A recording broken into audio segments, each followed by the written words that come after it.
So here's a demonstration. I'd say more of an advanced variation on a hanging leg raise. So the thing with the hanging leg raise and with working lower abs in general is it's actually not necessarily about the hip flexors. It's more about the hips.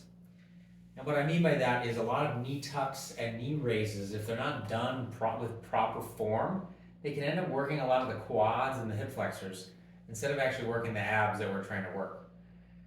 And so the way to combat this is to focus on the hip movement during the exercise.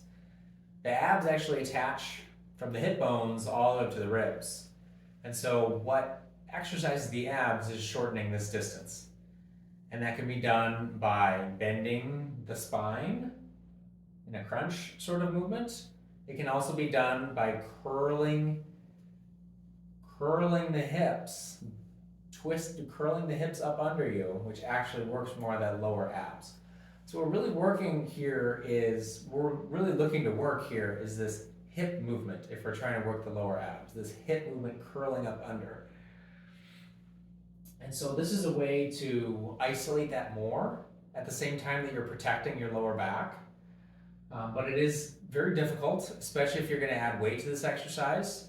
I will demonstrate it. It is a way to make a hanging leg raise more emphasize this hip turning, this hip movement to actually work the abs.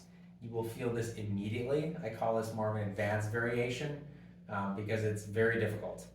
If you have some of these hang assist, you can use these. I'm just going to show you hanging out of the pull-up bar, but you can do it either way.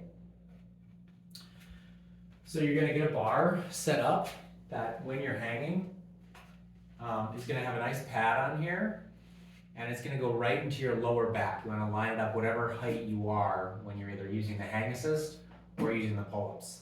And then it's going to emphasize that hip movement. I'll show you how that looks.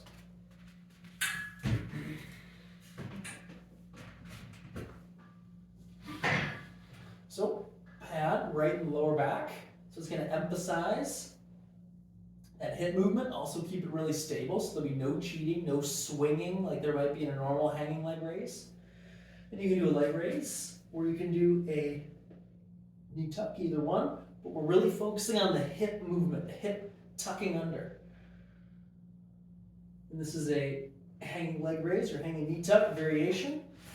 There's more of an advanced variation to really emphasize the range of motion on the lower abs and really focus a lot of the stress on the lower abs as well. Hopefully this has been helpful for you.